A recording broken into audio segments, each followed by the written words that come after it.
Mari sama-sama kita katakan, amin. Saudara, Abuna selalu menjelaskan bahwa karunia yang ada di dalam diri kita diberikan oleh Tuhan, dan kalau kita bergerak di dalam karunia, kita akan naik begitu cepat. Tuhan akan mengubah kita dari orang biasa menjadi orang yang luar biasa. Tetapi kehidupan itu memperlihatkan kepada kita, ada orang-orang dengan karunia-karunia tertentu, akhirnya naik sebentar kemudian hancur dan melorot. Kenapa? Karena karakternya tidak beres. Sehingga kita suka mendengar istilah yang berkata, karunia mengangkatmu tinggi, tapi yang membuat engkau bertahan di atas adalah karakternya. Hari ini saya mengajak kita semua belajar dari karakter seorang Nabi Alkitab yang melayani di sekitar abad 7 sebelum Masehi. Dia diutus tidak kepada bangsa Israel, tapi dia diutus kepada musuh Israel. Dan Nabi itu bernama Yunus. Mari buka Alkitab saudara. Kita akan melihat pelajaran dan belajar dari karakter Yunus. Supaya apa? Supaya kita tidak memiliki karakter yang sama. Supaya kita bisa memfilter hal-hal mana dari kehidupan Yunus yang tidak boleh kita tiru. Atau tidak boleh kita hidupi sebagai anak Tuhan. Yang akan membuat kita menjadi orang-orang yang akan turun dari peringkat dari yang seharusnya disediakan oleh Tuhan buat kita. Ingat saudara, sehebat apapun kita dipakai oleh Tuhan, tapi kalau kita tidak memiliki karakter yang baik, maka kehebatan Tuhan dalam diri kita akan sirna di dalam sekejap. Kita belajar bagaimana Yunus diutus oleh Tuhan dengan hebat, dengan luar biasa. Tapi akhirnya dia juga memperlihatkan sisi yang lebih besar pengaruhnya di dalam pelayanannya, itu karakternya. Dan itu semua, mohon maaf, adalah karakter-karakter yang buruk. Dan mari kita akan melihat sejumlah karakter buruk itu. Kita mulai membaca di dalam buku Alkitab saudara, di dalam kitab Yunus pasal 1 ayat yang ketiga. Dan karena kacamata Bunda lagi rusak, maka Alek akan membacanya buat kita. Yunus pasal 1 ayat yang ketiga. Ayat yang ketiga, tetapi Yunus bersiap untuk melarikan diri ke Tarsis, jauh dari hadapan Tuhan. Ia pergi ke Yafo dan mendapat di sana sebuah kapal yang akan berangkat ke Tarsis. Ia membayar biaya perjalanannya, lalu naik kapal itu untuk berlayar bersama-sama dengan mereka ke Tarsis, jauh dari hadapan Tuhan. Perhatikan kalimat yang terakhir itu, jauh dari hadapan Tuhan. Bukankah dia adalah seorang hamba? Dan ketika dia seorang hamba, dia diutus oleh Tuhan, diangkat oleh Tuhan. Itu adalah hak yang sangat istimewa di masa itu. Tapi coba perhatikan karakter yang diperlihatkan oleh Yunus kepada kita. Tuhan memilihnya di antara sekian banyak orang Israel yang lain. Kenapa harus Yunus? Kenapa bukan orang lain? Karena Tuhan punya rencana untuk kehidupan Yunus. Tapi apa respon Yunus? Dia tidak menyambut tugas itu dengan sukacita. Dia menyambut tugas itu dengan melarikan diri. Yunus adalah tipikal hamba yang sangat tidak taat. Dia mengembangkan karakter-karakter pembangkangan di dalam dirinya. Dan seberapa sering karakter tersebut kita kembangkan juga di dalam kehidupan kita. Hanya karena kita tidak setuju dengan penugasan yang Tuhan berikan kepada kita, maka cukup itu menjadi alasan buat kita untuk melarikan diri dari hadapan Tuhan seperti Yunus. Ada banyak orang-orang yang memiliki karakter ini di dalam hidupnya. Ketika dia berada dalam sebuah otoritas, dia tidak mau tunduk dan taat kepada otoritas. Apalagi yang disebut dengan otoritas rohani di dalam gereja. Dia mengembangkan jalurnya sendiri, saudara. Keluar dari otoritasnya. Ingat perumpamaan mengenai dua anak. Anak sulung dan anak bungsu. Anak bungsu ini tidak mau berada dalam otoritas bapaknya. Dia keluar dari rumah merasa kuat dengan kekuatannya sendiri. Apa yang terjadi? Hidupnya berakhir di kandang babi. Saudara, tipikal hamba yang tidak taat ini, saudara, seringkali kita temui ketika Tuhan mengutus seseorang. Apa ciri orang yang tidak taat itu? Pertama, karena dia tidak mau dan tidak bersedia. Seringkali kita gagal menaati rencana Tuhan dalam hidup kita. Karena kita tidak mau bersedia bekerja sama dengan Tuhan. Seharusnya kita berkata, ini aku utus, aku Tuhan. Tapi kita bertimbang-timbang. Hari-hari ini saya melihat banyak pengerja ketika ditawari untuk melayani di sebuah gereja. Dia mulai melakukan penelitian terlebih dahulu. Gerejanya kayak gimana? Gembalanya kayak gimana? Enak nggak di sana? Nyaman nggak di sana? Yang namanya panggilan pelayanan seperti apapun, ketika Tuhan mengutusmu ke sana, suka tidak suka, nyaman tidak nyaman, enak tidak enak, yang Tuhan butuhkan adalah, ya ini aku, utus aku Tuhan. Haleluya. Sebab soal hidup yang diberkati itu nanti tergantung respon kita kok. Tergantung respon kita. Maka jangan sampai kita tidak pernah mau atau tidak pernah bersedia ketika Tuhan memanggil dan mengutus hidup kita. Hamba yang tidak taat dan tidak setia adalah hamba yang tidak bersedia diutus dan dipakai sebagai alat Tuhan yang hebat. Karena kita memiliki beberapa indikator tambahan. Tuhan, aku mau kalau menjadi seperti ini. Aku mau kalau seperti ini syarat-syaratnya. Nggak bisa begitu. Karena dia adalah Tuhan. Otoritas yang lebih tinggi dari siapapun di dunia ini. Ketika dia berkata, aku mau mengutusmu. Maka seharusnya jawabanmu adalah ya dan amin. Ini aku, utus aku Tuhan. Kita seringkali gagal menjadi hamba yang taat. Karena kita mencoba mensubstitusi keinginan Tuhan dengan syarat-syarat. Dan saya biasanya melihat dan merasakan bahwa syarat-syarat itu lebih pada daging kita, maunya kita dibanding maunya Tuhan. Ada orang-orang yang gagal taat juga karena dia memiliki kepentingan yang bertolak belakang dengan kepentingan Tuhan. Ini Yunus banget.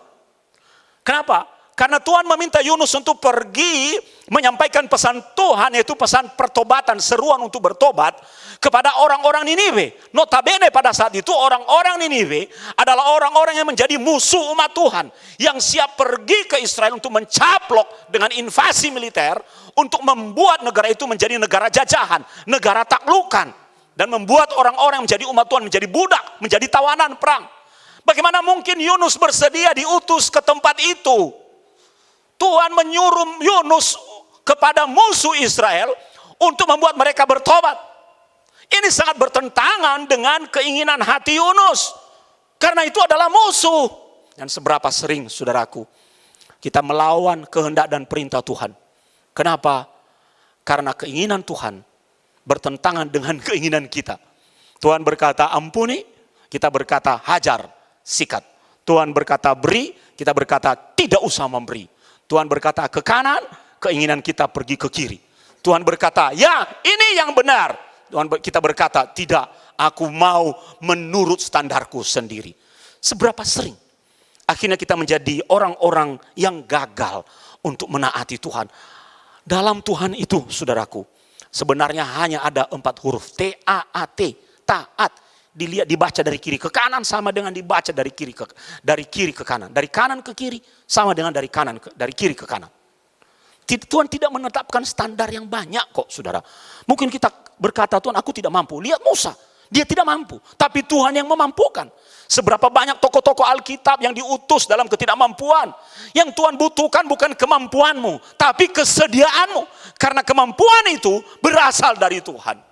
Maka ketika kita bergerak diutus oleh Tuhan, kita harus memastikan jangan sampai membatasi misi Tuhan hanya karena keinginan-keinginan kita secara pribadi.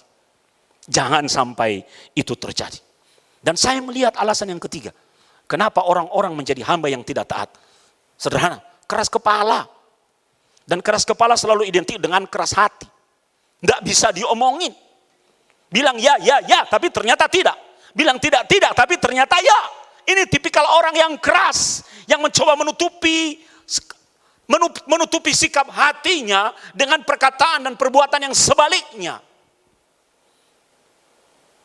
Bangsa Israel dikenal sebagai bangsa yang tegar tengkuk. Orang yang seperti ini nggak bisa diomongin, saudara. Tuhan saja dia lawan. Dia saja membangkang perintah Tuhan. Maka karakter yang pertama ini harus kita renungkan. Jangan sampai kita menghidupinya di dalam kehidupan kita. Jangan sampai kita menjadi hamba yang tidak taat kepada Tuhan. Haleluya. Saudara, mari bersama-sama dengan Abuna. Mari kita lihat karakter kedua yang patut kita waspadai. Dalam Yunus pasal 1 ayat 4 sampai ayat yang ke-8. Silakan Alex. Ayat yang keempat. Tetapi Tuhan menurunkan angin ribut ke laut, lalu terjadilah badai besar, sehingga kapal itu hampir-hampir terpukul hancur. Awak kapal menjadi takut, masing-masing berteriak-teriak kepada Allahnya, dan mereka membuang ke dalam laut segala muatan kapal itu untuk meringankannya. Tetapi Yunus telah turun ke dalam ruang kapal yang paling bawah dan berbaring di situ, lalu tertidur dengan nyenyak. Datanglah nakoda mendapatkannya sambil berkata, "Bagaimana mungkin kau tidur begitu nyenyak? Bangunlah, berserulah kepada Allahmu. Barangkali Allah itu akan mengindahkan kita sehingga kita tidak binasa." Lalu berkatalah mereka satu sama lain, "Marilah kita buang undi supaya kita mengetahui karena siapakah kita ditimpa oleh malapetaka ini." Mereka membuang undi dan Yunuslah yang kena undi. Ayat 8, berkatalah mereka kepadanya, beritahukan kepada kami, karena siapa kita ditimpa oleh malapetaka ini? Apa pekerjaanmu dan dari mana engkau datang? Apa negerimu dan dari bangsa manakah engkau? Saudara, salah satu akibat Yunus melarikan diri di hadapan Tuhan, dia bergerak ke arah yang berlawanan dari arah yang Tuhan kehendaki. Satu kapal mengalami goncangan badai. Di mana Yunus berada saat badai terjadi? Dia berada di bagian kapal yang paling bawah. Yunus tahu ada badai. Tapi apa yang dilakukan oleh Yunus, dia mencari tempat yang aman dan nyaman baginya. Orang kalau berada di tempat paling bawah tidak merasakan goncangan. Sehebat orang yang berada di tempat yang lebih tinggi di dalam kapal itu. Coba kalau Anda berada di tempat kapten, pasti goncangannya lebih berat, lebih kerasa. Derajat kemiringannya Anda bisa rasakan. Dibanding Anda berada di tengah-tengah kapal dan di bagian paling bawah. Anda hanya berguling sedikit begini. Satu derajat itu kalau diukur dari titik berangkat nolnya kecil. Tapi kalau ditarik ujungnya makin lebar. Yunus adalah tipikal orang yang merasa nyaman dengan perbuatannya. Dan tidak peduli terhadap akibat-akibat perbuatan itu yang diderita oleh orang lain. Seberapa sering kita menyebabkan penderitaan terhadap orang lain karena ulah dan perbuatan kita sendiri. Kita tidak peduli pada nasib orang lain yang menderita karena tindakan-tindakan, perilaku, perkataan, sikap dan keputusan-keputusan yang kita buat. Ada loh orang yang seperti itu. Dia yang menjadi akar masalah, orang lain yang menderita kerugian dan dia tidak peduli. Dia tidur. Pernahkah saudara berpikir, kenapa Tuhan membuat badai semakin besar? Dan goncangan kapal semakin hebat. Supaya orang yang berada di bawah itu bisa merasakan goncangannya. Sebab kalau hanya sedikit, hanya orang yang berada di atas yang bisa merasakan goncangannya dan kemiringan kapal. Yang di bawah, dia pikir aman-aman aja seperti berada di buayan. Tapi dengan goyangan yang makin besar, dia akan terguling. Terlebih orang yang ada di atas, saudara. Sehingga dia bangun. Dan ketika dia bangun, dia tidak mau naik ke atas. Dia tetap merasa nyaman, bersembunyi. Nah, karena saya percaya Yunus tahu bahwa itu akibat perbuatannya. Tapi apa yang terjadi? Dia diam. Sampai akhirnya kapten kapal turun dan protes kepadanya. Kok kamu enak-enak di sini? Kita di atas sedang bergumul. Mereka tidak tahu harus berbuat apa. Yunus tidur di bagian kapal paling bawah.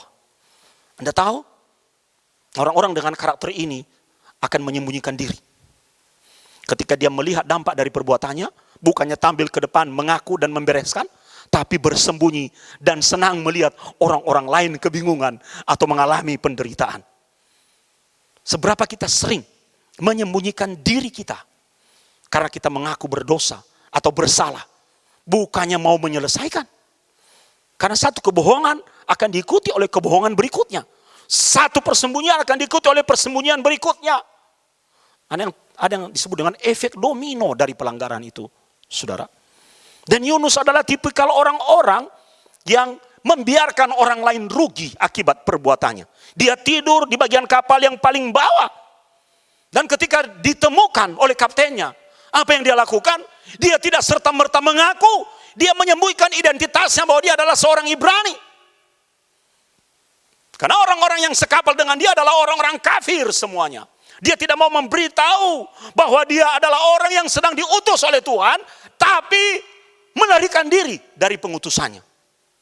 Dia tidur dan menyembunyikan diri. Dia tidak memberitahukan dan mengungkap identitasnya. Seandainya kapten kapal tidak menemukan dia, apakah Anda berpikir Yunus ngaku? Halo? Ngaku enggak? Enggak.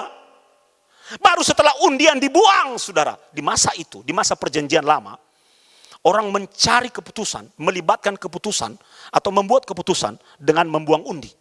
Karena orang-orang di masa perjanjian lama percaya ada kekuatan supernatural yang mengatur kehidupan ini. Bagi orang Ibrani itu Elohim. Tapi bagi orang-orang non-Ibrani itu adalah kekuatan supernatural yang berasal dari alam. Jadi mereka membuang undi untuk melihat dan mengambil keputusan yang tepat karena kekuatan supernatural akan ikut terlibat. Mereka percaya bahwa manusia itu mengetahui isi hatinya sendiri, dan Tuhan mengetahui isi hati orang itu.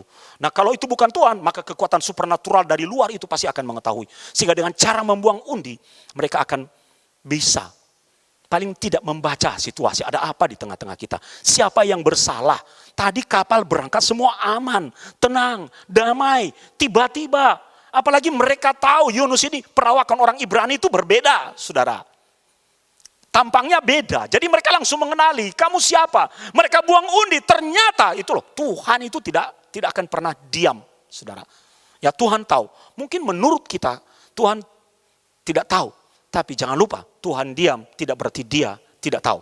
Di satu titik Tuhan menggunakan cara kuno, undian, untuk berbicara kepada orang satu kapal itu dan menunjuk hambanya yang sedang membangkang dan yang sedang melarikan diri, yaitu Yunus yang sedang senang mengorbankan orang lain, yang sedang senang melihat orang lain terombang-ambing dalam ketidaktahuan, padahal dia tahu dia adalah penyebabnya. Mohon maaf saudara, pernah mendengar orang yang mengeluarkan angin secara diam-diam?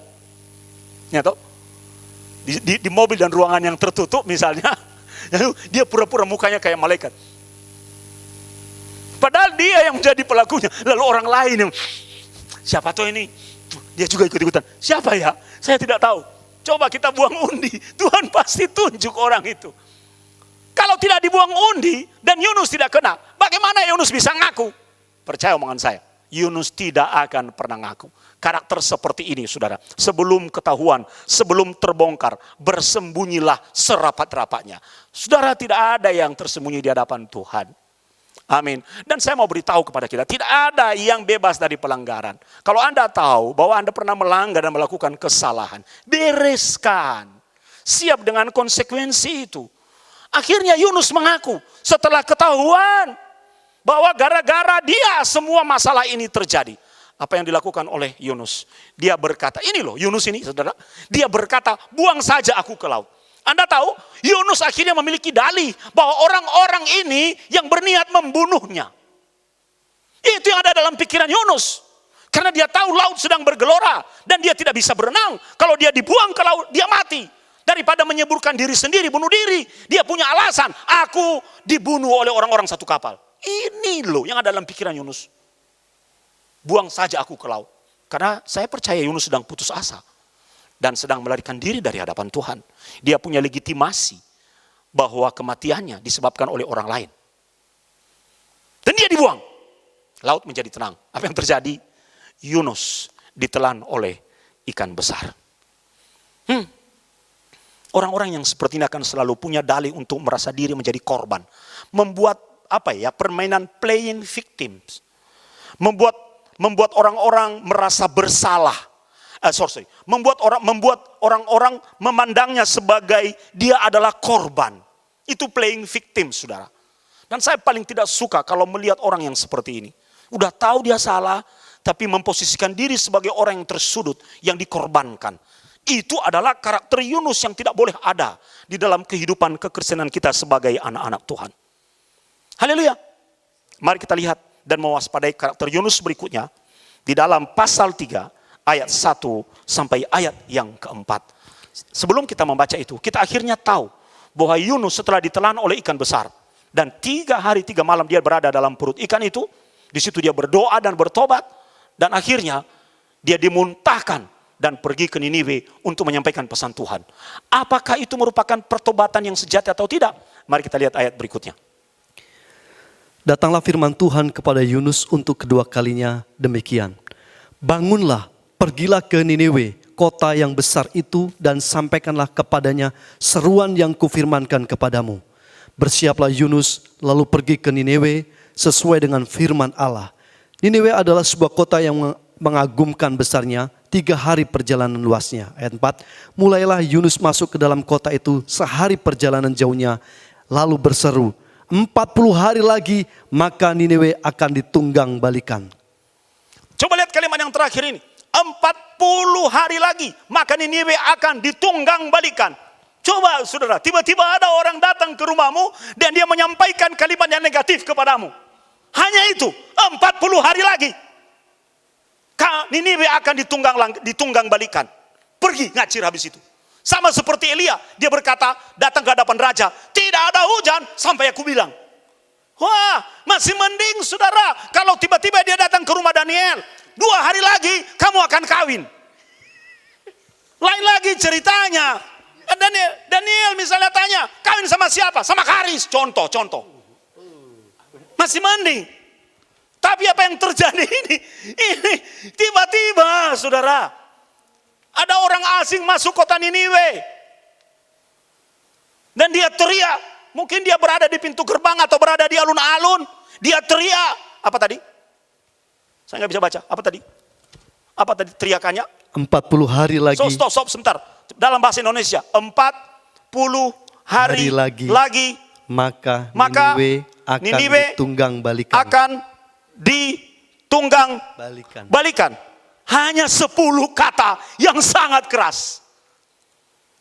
Apa respon saudara kalau tiba-tiba orang datang kepada saudara dan berkata hal yang seperti itu? Kaget, marah, nggak tahu harus berbuat apa.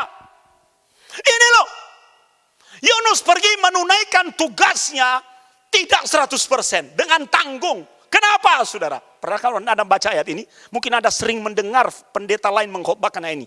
Tapi saya akan memberitahu kepada saudara, ada dimensi-dimensi tersembunyi dari 10 kata yang powerful dalam bahasa Indonesia mengenai pesan Yunus kepada orang-orang di Niniwe.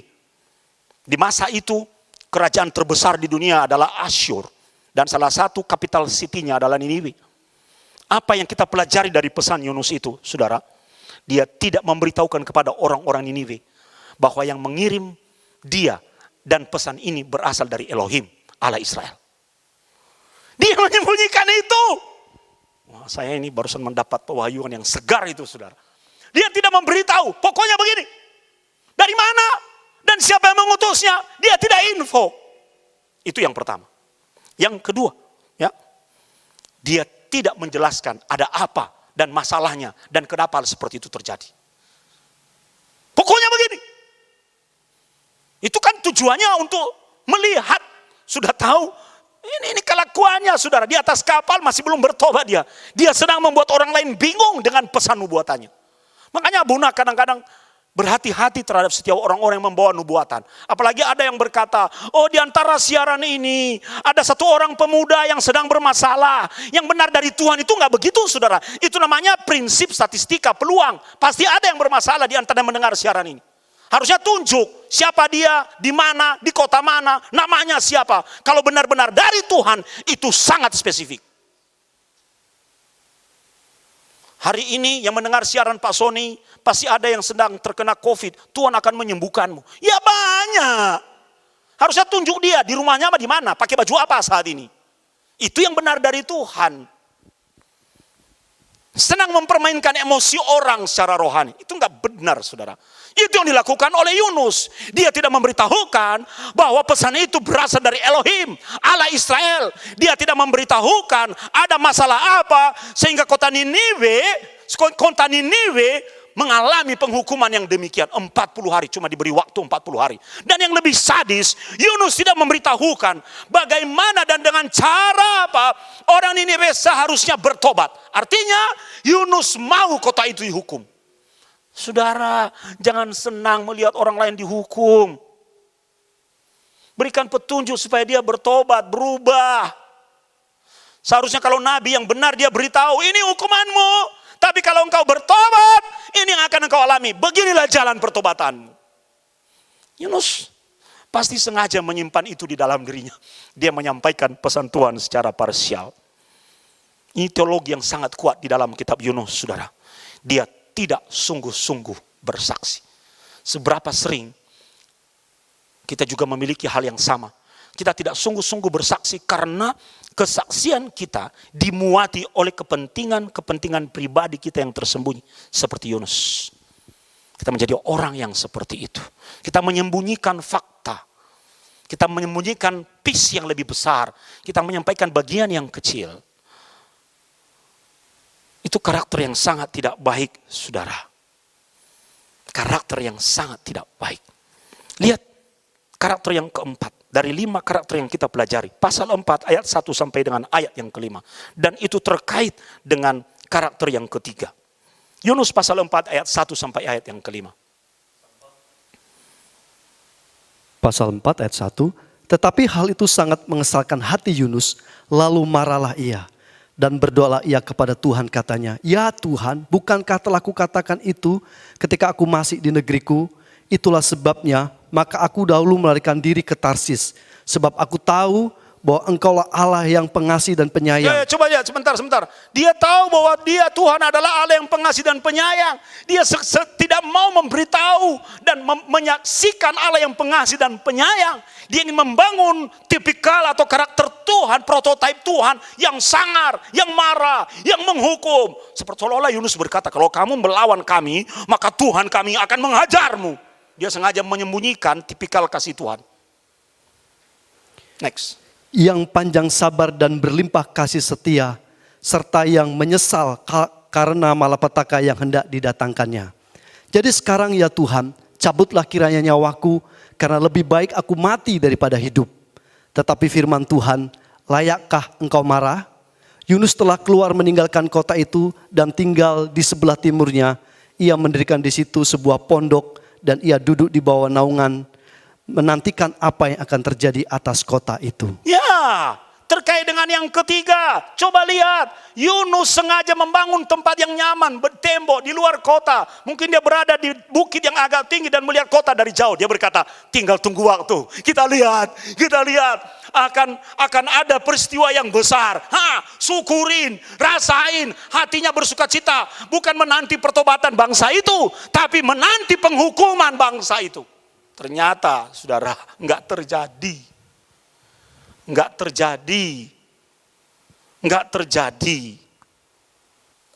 Tuhan berkehendak yang lain karena bangsa ini bertobat. Mereka berkabung, mereka merendahkan diri di hadapan Elohim yang membawa pesan itu. Yang menyampaikan pesan itu kepada mereka melalui Yunus. Dan Tuhan tidak jadi menghukum. Bagaimana Yunus? Harusnya dia senang. Karena pesannya berhasil. Tapi apa yang dilakukan oleh Yunus? Dia nunggu, menanti-nanti. Ada loh orang-orang yang seperti ini. Senang melihat Anda hancur. Senang melihat Anda dihukum. Senang melihat Anda terpojok. Senang melihat hidupmu terjungkir balik. Ada orang-orang yang seperti itu. Jangan jauh-jauh, di dalam gereja ada orang yang senang menghakimi orang lain. Dia tidak senang kalau orang lain bertobat. Dia tidak senang berbagi kasih, tapi senang berbagi penghukuman. Ini karakter yang sangat tidak baik ya. Di dalam Tuhan itu kita memang pernah membuat kesalahan dan pelanggaran. Betul, karena tidak ada yang sempurna. Tapi Tuhan sayang kepada orang-orang yang berbalik. Yang kembali dari jalan-jalan yang jahat, yang merendahkan diri, berdoa mencari wajahnya. Bangsa yang berhala saja bisa melakukan itu dan Tuhan sayang, terlebih umatnya yang mengenal dia. Yang mengenal dan percaya kepadanya. Orang Niniwe saja memohon ampun. Tuhan dengar kok. Kenapa kita manusia senang melihat orang lain hancur. Senang melihat gereja orang lain hancur. Menertawakan dari jauh, syukurin. Senang berkata, aduh sial orang itu ya. Saudara, kita tidak pernah tahu rencana Tuhan atas hidup seseorang. Mungkin hari ini kita menertawakan dia atas kesalahan yang dia buat. Tapi besok hidupnya dipromosikan oleh Tuhan jauh lebih baik dari kita. Perhatikan ini baik-baik. Jangan miliki karakter seperti Yunus yang senang melihat orang lain tersiksa atau terhukum. Kita harusnya lebih senang kalau melihat orang lain mengalami pemulihan di dalam hidupnya. Haleluya. Ini malah dengan nyaman mendirikan pondok dan dia siap-siap menonton film perang. Waduh, mulai pasti dalam pikirannya mulai dipenuhi dengan episode-episode yang dia rancang-rancang sendiri. Oh, kira-kira nanti Tuhan menurunkan api dari langit ya, seperti waktu Elia ya, atau seperti dari Sodom dan Gomora ya. Mungkin itu. Karena memang niatnya udah jahat. Nah, kita tidak boleh demikian, saudara. Justru kita berdoa, Tuhan, jangan hukum mereka Tuhan, pulihkan mereka. Agar hidup mereka menjadi baik kembali. Itu yang seharusnya Tuhan mau lihat di dalam diri kita. Haleluya. Yang terakhir, sebelum kita perjamuan kudus. Mari kita lihat di dalam pasal 4 ayat 8 sampai ayat yang ke-11. Ayat 8. Segera sesudah matahari terbit, maka atas penentuan Allah bertiuplah angin timur yang panas terik, sehingga sinar matahari menyakiti kepala Yunus. Lalu rebala ia lesu dan berharap supaya mati. Katanya, lebih baiklah aku mati daripada hidup. Tetapi berfirmanlah Allah kepada Yunus, layakkah engkau marah karena pohon jarak itu? Jawabnya, selayaknya lah aku marah sampai mati. Lalu Allah berfirman, engkau sayang kepada pohon jarak itu, yang untuknya sedikit pun engkau tidak berjerih payah, dan yang tidak engkau tumbuhkan, yang tumbuh dalam satu malam dan binasa dalam satu malam pula. Ayat 11, bagaimana tidak aku akan sayang kepada Niniwe, kota yang besar itu, yang berpenduduknya lebih dari 120.000 orang, yang semuanya tak tahu membedakan tangan kanan dari tangan kiri, dengan ternaknya yang banyak. Ya, pohon jarak adalah pohon yang sengaja ditumbuhkan oleh Tuhan. Tuhan Maha Kuasa. Dia menumbuhkan pohon untuk menjadi tempat berlindung Yunus. Pasti terik. Ada sinar matahari yang cukup terik di tempat di mana Yunus berteduh, menyaksikan dan menanti-nanti penghukuman atas Niniwe. Tuhan sayang dan dia tahu hambanya ini sedang gundah gulana, sedang marah karena tidak terjadi penghukuman. Begitu Tuhan sayang pada hambanya, dia dirikan tempat perlindungan, pohon jarak. Tapi akhirnya pohon itu juga mati. Dan Yunus marah dengan semua itu. Orang kalau keinginan hatinya tidak terpenuhi, apa aja salah, saudara. Orang lain salah, kucing salah, batu salah, angin salah, dan Tuhan yang salah. Saudara, sepahit apapun, seberat apapun hidup yang sedang kau jalani, pencobaan apapun, seberat apapun sedang kau alami saat ini, jangan pernah menyalahkan orang lain. Dan yang kedua, yang sama dengan itu, jangan pernah menyalahkan Tuhan. Coba Daniel maju ke depan. Jangan pernah menyalahkan Tuhan. Apa yang dilakukan oleh Yunus, dia menyalahkan Tuhan. Dan dia berkata, percuma, aku sudah melarikan diri, aku berada dalam perut ikan, aku diundi, dibuang ke laut. Aku sudah menyampaikan pesan, percuma ikut Tuhan, tidak terjadi. Oh, seringkali perbedaan perspektif dan perbedaan skenario membuat kita berada dalam respon yang berbeda dari apa yang Tuhan kehendaki. Yunus marah pada Tuhan. Yunus marah pada Tuhan karena skenario Tuhan ternyata tidak sama dengan skenarionya. Saudara, Tuhan yang menjadi sutradara di dalam seluruh yang terjadi dalam hidup kita ini. Apakah kita benar-benar sadar dan menyerahkan diri kepada Tuhan? Kadang-kadang Tuhan membawa kita di dalam kepedihan, kesedihan, penderitaan, masalah. Karena Tuhan sedang memurnikan kita. Saya belajar melihat bahwa Tuhan sedang memurnikan hambanya yang Ia kasihi itu. Tuhan sedang memberikan pelajaran buat Yunus untuk lebih belajar mengasihi daripada senang melihat orang lain dihukum. Karena Tuhan begitu sayang. Dan hari ini melalui perjamuan kudus, kita tahu bahwa kita di dunia ini adalah hamba buat Tuhan. Kemanapun Tuhan suruh, kemanapun Tuhan pimpin, ke sana kita harus pergi. Ke sana kita harus melangkah. Bukan karena apa yang kita mau, tapi apa yang Tuhan mau. Kenapa? Karena Tuhan sudah menebus hidup kita. Itu bukti Tuhan sayang di dalam hidup kita. Itu bukti Tuhan punya kasih setia. Dia mengorbankan anaknya yang hari ini kita peringati melalui tubuh dan darahnya. Itu menjadi peringatan. Tuhan sayang pada kita. Kalau Tuhan sayang kepada kita, Tuhan sayang pada semua orang tanpa melihat siapa orang itu. Maka kalau Tuhan sayang kepada semua orang, saudara, wah, seharusnya kita juga sayang kepada sesama manusia. Haleluya. Haleluya. Saya ingat bagaimana sikap seorang bapa ketika anaknya kembali. Dia menunggu anaknya datang. Bukan dibalik, nunggu bapaknya datang kepada anaknya. Dia menunggu kapan anaknya datang. Dan ketika anak itu datang, dia menyambutnya dengan sukacita. Itu loh yang Tuhan mau lihat di dalam diri kita. Mari kita sadar bahwa diri kita adalah orang-orang yang disayang oleh Tuhan melalui perjamuan kudus pada hari ini. Kita nyanyi satu lagu, Ku Tak Membawa Apapun Juga. Yang refnya itu, inilah yang kupunya hati sebagai hamba. Mari siapkan dirimu untuk perjamuan kudus pada malam hari ini.